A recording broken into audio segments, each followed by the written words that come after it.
ان دنوں میں معاشی اعتبار سے مسلمانوں کی جو سب کی پوری دنیا والوں کی مسلمانوں کی اگر بات کرتے ہیں اور جو چرچے ہو رہے ہیں عمومی طور پر کہ جو مطلب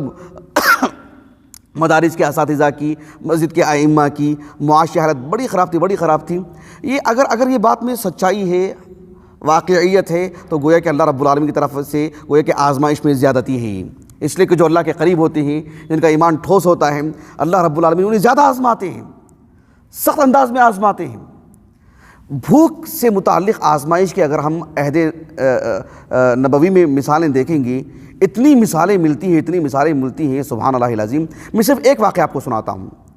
ایک حادثہ آپ کو میں سناتا ہوں۔ خیبر کے موقع کو لے لیجیے آپ،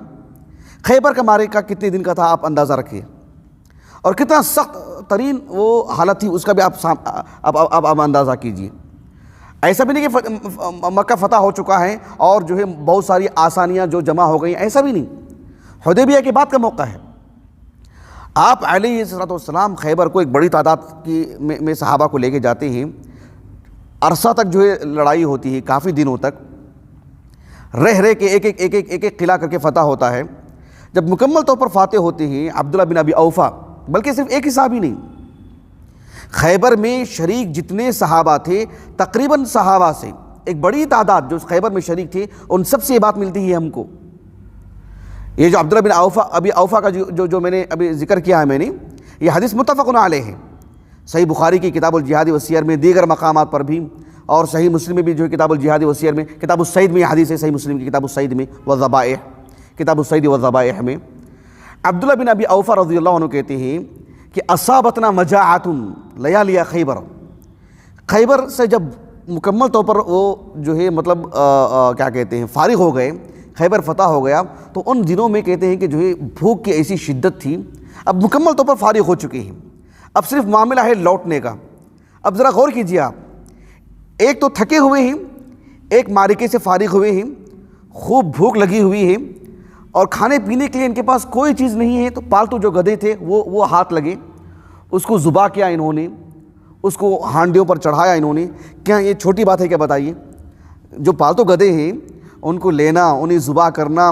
پھر جو ہے لکڑیاں جمع کرنا، آگ سلگانا، اس میں جو ہنڈیاں ہوتی ہیں اسے دھونا صاف کرنا، پھر جو ہے گوشت کے ٹکڑے ہیں انہیں دھونا صاف کرنا، پھر اس میں ڈالنا پکانا، کتنی بڑی بات ہے۔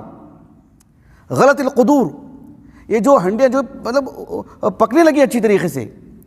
جب اچھی طرح معاملہ ہو گیا، بھئی وما کان ربک نسیا، اللہ کے علم سے تو کوئی چیز چوک نہیں ہوتی ہے نا، اللہ رب العالمین کے تو علم میں ساری چیزیں ہیں، اللہ تعالیٰ پہلے ہی خبر کر دیتے کہ یہ حرام ہے، ذبح کرنے سے پہلے، پکانے سے پہلے۔ اللہ کے رسول تو ایک انسان ہے، نبی ہیں، لیکن آپ پر وحی نازل ہوگی تبھی تو بتائیں گے نا آپ، لیکن اللہ کا معاملہ تو ایسا نہیں نا،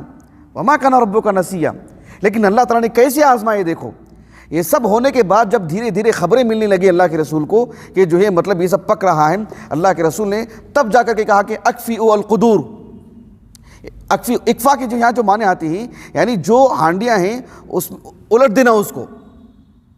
ایسا بھی نہیں ہے کہ جو پک رہا ہے چلو کم از کم اس کو تو کھا لو، اتنی محنت لگی ہے اس پر۔ یہ سب چیزیں ذرا تصور کر کے دیکھو آپ، یہ آسان بات نہیں ہے، یہ قصہ سنانا بہت آسان ہے، آپ ذرا تصور کر کے دیکھو آپ، سارے بھوکے لوگ شریک ہوئے ہیں اور جو ہے ذبح کیے اپنے ہاتھوں سے، پکا رہے ہیں، سب کچھ ہو رہا ہے، ایسے نہیں کہ کوئی الگ سے مزدور ہے جس نے ذبح کیا ہو،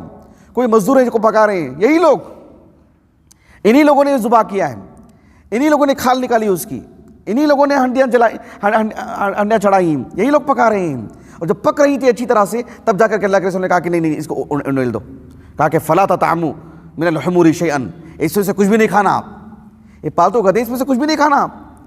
صحابہ نے اجازت تک نہیں طلب کی۔ آپ اس حدیث کے میں اس حدیث کے جتنے طرق ہو سکتے ہیں حدیث کی کتابوں میں نے یہ بتانے کے لیے جو ہے ذمہ داری کے ساتھ دیکھ کے آ کے بتا رہا ہوں میں آپ کو، ایک بھی کہیں بھی اس کا ایک حرف بھی نہیں ملتا ہے کہ صحابہ نے سوال کیا ہو کہ اتنا تو رہنے دیں، جو پک رہا ہے وہ تو رہنے دیں۔ کسی ایک صحابی نے اشتہا کا اظہار نہیں کیا، اپنی خواہش کا اظہار نہیں کیا۔ سبحان اللہ العظیم، کیسے آزمائے اللہ رب العالمین نے، اندازہ لگائیے آپ، یہ کہتے ہوئے جھجک ہو رہی ہے، سبحان اللہ العظیم۔ یہ حدیث صحیح بخاری یا کسی بھی حدیث میں صحیح سند سے نہ ہوتی تو جھٹلا دیتے شاید ہم ان واقعات کو، لیکن اللہ سبحانہ و تعالیٰ نے صحابہ کو اتنا ٹھوس ایمان دیا اور اتنا ایسے آزمائے اللہ رب العالمین ان لوگوں کو۔ تو یہ آزمائش کی صورتیں الگ الگ ہوتی ہیں۔